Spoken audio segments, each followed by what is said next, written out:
Remember when politics actually sounded a little inspiring on television? Premiering on NBC in 1999, The West Wing pulled viewers inside the White House of President Josiah Jed Bartlet, following his senior staff through crises, campaigns, and the occasional constitutional meltdown. Created by Aaron Sorkin, it turned policy debates into must-see TV and racked up a mountain of Emmys along the way. The cast: Martin Sheen played President Bartlet, the moral center. Rob Lowe was speechwriter Sam Seaborn. Allison Janney was press secretary C.J. Craig. John Spencer was chief of staff Leo McGarry. Bradley Whitford was deputy Josh Lyman. Richard Schiff was communications director Toby Ziegler. And Janelle Maloney was Donna Moss, the assistant who steals nearly every scene she's in. Today we're counting down 15 weird facts about The West Wing that even longtime fans may not know, including what happened to Leo McGarry and how it mirrored the man who played him so closely, so painfully, that the cast weren't acting anymore. Let's get into it. Number 15. Martin Sheen was only booked for 4 episodes a season. Try picturing the show without Bartlet at its center. That's hard. But when Sorkin first dreamed it up, that's almost exactly how he pictured it. The president barely on screen, the focus on staffers holding the building together. Sorkin even considered never showing Bartlet's face, but realized a whole season of that would look gimmicky. So the president got a face, and Sheen signed on with a 3-year deal for just 3 or 4 episodes a season, a recurring role, not the lead. That plan lasted about as long as a campaign promise. Once NBC and Sorkin saw what Sheen brought, they made him full-time, and Bartlet became the emotional anchor for 7 seasons. Number 14. Donna Moss was never meant to stay. Janelle Maloney actually auditioned for C.J. Craig, the role that went to Allison Janney, and walked out with a minor extra part meant to vanish after the pilot. But the pilot ran short on time, so Sorkin and director Thomas Schlam filled the gap with banter between Josh and Donna, and the chemistry landed instantly. Oddly, Donna appears in all 22 episodes of Season 1, even though Maloney spent that year on a guest contract, never sure she'd survive the next script. Season 2 made her a regular for the rest of the run. Proof some great characters are never planned. They just wander into a scene and refuse to leave. Number 13. A cigarette break got Mrs. Landingham killed off. If you watch Season 2 live, you remember the phone call, Charlie hanging up, Leo's face through the glass, Mrs. Landingham gone before the credits rolled. What most people don't know is that this twist began with small talk during a smoke break. Catherine Newson, who played Bartlet's secretary, wasn't yet a series regular and, wanting job security, had auditioned for a regular role elsewhere. She mentioned this to Sorkin at a charity dinner while they smoked outside. His writer's brain lit up. He saw what losing her could do to Bartlet, the man, not the president, and decided on the spot to write her off by season's end. The timing turned brutal.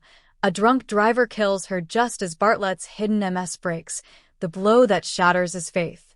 That spur-of-the-moment call fed directly into Two Cathedrals, still ranked among TV's greatest episodes.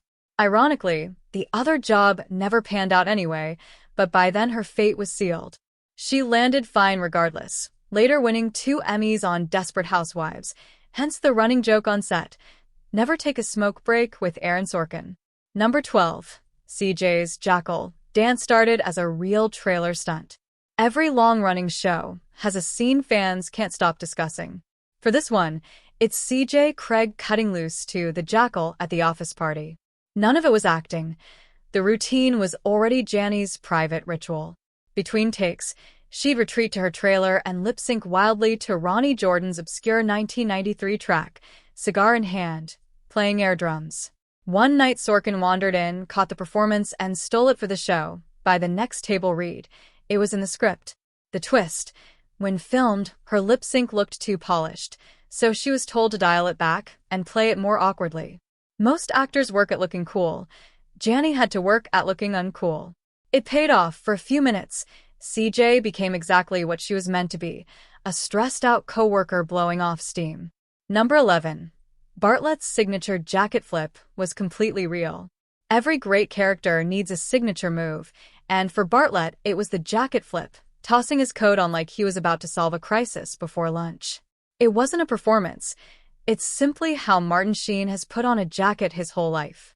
Forceps used during his difficult 1940 birth injured his left arm, causing Erb's palsy, leaving it shorter than his right with limited range of motion. Threading it into a sleeve normally was never comfortable, so he developed his own method. Grab the collar with both hands, swing the jacket overhead, and drop both arms in at once. He'd been doing it for decades before playing Bartlett. You can spot the same move in Badlands and Wall Street. The show leaned into it, and the flip became pure Bartlett. Number 10. Rob Lowe's exit quietly reshaped the entire show. The cast member who fought hardest for the show to be taken seriously was also the first to leave. Before a single episode aired, Lowe sensed what kind of show this could be and wasn't sure the people above him agreed. At an early publicity shoot, the crew staged the cast like a broad sitcom, with Sheen posed triumphantly atop the desk and everyone else kneeling below. Lowe refused to be part of it and walked. He had personal stakes too.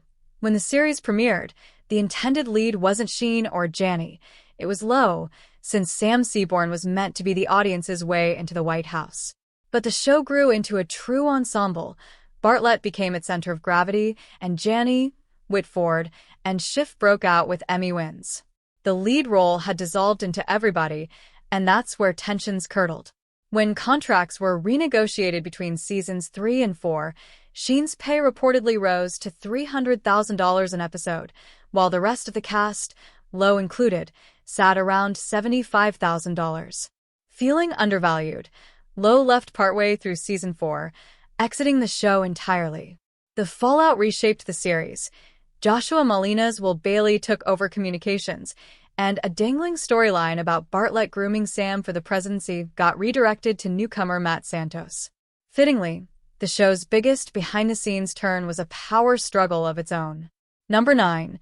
The famous walk and talk took 29 takes. Two staffers barreling down a hallway, overlapping conversations, a crisis building, nobody clipping a wall. It looks effortless, but wasn't. Schlam didn't invent the walk and talk, but made it the show's signature after nights at the real White House, where what stuck with him was the in-between energy of staffers streaming past in every direction. Recreating it was brutal. Scenes ran as one continuous Steadicam shot, the operator walking backward guided by a spotter, while actors hit precise marks and handed off the camera of mid-stride without a cut. One flooded set minutes into a take could torch the whole run. The standout, in 5 votes down, runs nearly 3 unbroken minutes through a ballroom, kitchen, 2 stairwells, and a parking lot, weaving through 500 extras. It took 29 takes and didn't wrap until 3:30 a.m., and on screen, you never notice a second of it. Number 8. Real White House insiders fed the writer's room. The show felt suspiciously authentic because much of it wasn't invented.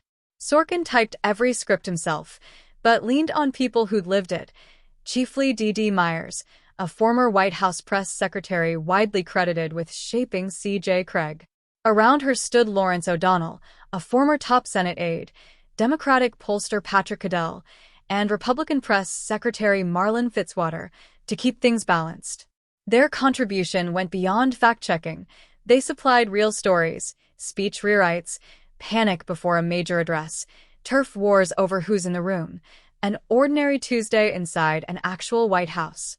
Even small details carried that authenticity, like CJ recoiling at her Secret Service code name, Flamingo.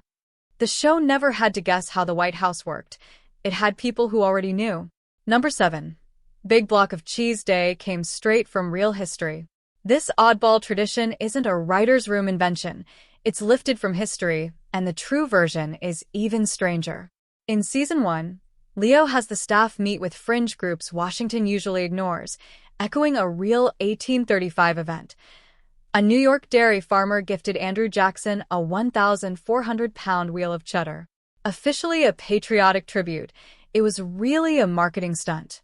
Jackson left the wheel in the entrance hall for 2 years before opening it to the public, and a crowd devoured it in 2 hours, less a noble tradition than history's largest potluck. The show inflates it into a 2-ton block left out year-round, symbolizing an open White House. Life later imitated art. The Obama White House revived the tradition as an online town hall, recruiting Whitford and Molina for a promo. Number 6. NBC nearly passed on its own future hit. One network vote away, and this show never exists. NBC found the dialogue too fast and dense, reading more like homework than drama, and a Washington set show made them twitchier still. Nobody had made one succeed before. It came shockingly close to dying in development. What saved it wasn't affection for the material but math. The pilot tested with exactly the upscale, educated audience advertisers coveted, so the too smart dialogue suddenly looked like a selling point. NBC took the gamble, and within months it was TV's most acclaimed new drama. Number 5. The show grew out of a movie's leftover ideas. In 1995, Sorkin wrote The American President, starring Michael Douglas as a widowed commander-in-chief. The film did well, but Sorkin felt he'd left a whole world unexplored and used threads, characters, corners of the White House it barely touched. Later, producer John Wells, writing high off air, approached Sorkin about a TV series. Sorkin wasn't interested in television, but the night before, screenwriter Akiva Goldsman floated a simple idea. What if a show followed the staffers instead of the president? That itch became The West Wing, complete with unused storylines and rebuilt pieces of the movie sets. Most writers leave scraps in a drawer. Sorkin turned his into 7 seasons and 26 Emmys. Number 4. The Clinton Lewinsky scandal nearly derailed the show. Sorkin was developing the series in 1998, right as the Clinton Lewinsky scandal dominated headlines, turning Washington into punchline material rather than a symbol of public service. Selling a sincere, idealistic government drama suddenly felt impossible, so the project was shelved for the better part of a year. The delay became an unexpected gift. While waiting, Sorkin and Schlam made Sports Night, a fast ABC comedy that let them test drive the overlapping dialogue and walk-and-talk energy on a real audience. By production time, the creative engine was already built and running. Number 3. Changing Sorkin's dialogue was contractually forbidden.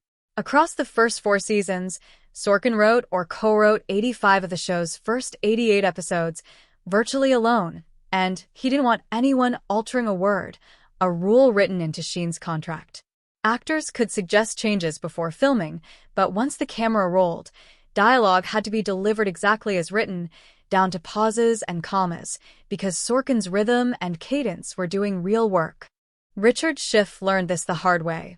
Auditioning for Toby Ziegler, he rearranged a few lines he thought flowed better, and though he felt the audition went well, Sorkin was privately furious his words had been changed. That's why a Sorkin script is recognizable within 30 seconds, not from what characters say, but how they say it. Number 2. Bartlett's younger self was played by Sheen's real son. There's a blink-and-you-miss-it moment in the season 4 finale, grainy home movie footage of a younger Bartlett goofing around with his kids. The actor playing him is Emilio Estevez, Martin Sheen's real-life son, uncredited and on screen for only seconds. It was practically tradition for the family, since Estevez had played a younger version of a Sheen character once before, an Easter egg a show only earns after years on air. Number 1. Leo's fate eerily mirrored the man who played him. Sometimes a role fits an actor, so precisely the line between them nearly disappears. Like Leo, John Spencer was a recovering alcoholic who'd gotten sober in 1989 and stayed that way for life. He wasn't reaching for that pain, he'd lived it, a big part of why Leo felt so real. The parallels turned eerie in season 6, when the writers gave Leo a near-fatal heart attack. He survived, stepped down as chief of staff, and later returned as the vice presidential candidate. Then, on December 16, 2005, during the final season, Spencer died of a heart attack at 58. To the cast, he wasn't just a colleague but family, and the loss devastated them. Facing an impossible situation, the writers chose honesty. Leo dies of a second heart attack on election night, letting the show grieve the character and the man at once. Across 7 seasons, Spencer made Leo the steadiest presence in the room, the person you wanted in your corner when everything fell apart. And there you have it, 15 weird and wild facts about the West Wing. It may have been fiction, but for many viewers, it was the White House they wished existed, and maybe that's why people still talk about it decades later. What fact hit you hardest? Drop it in the comments and share this with a friend who still quotes Bartlett.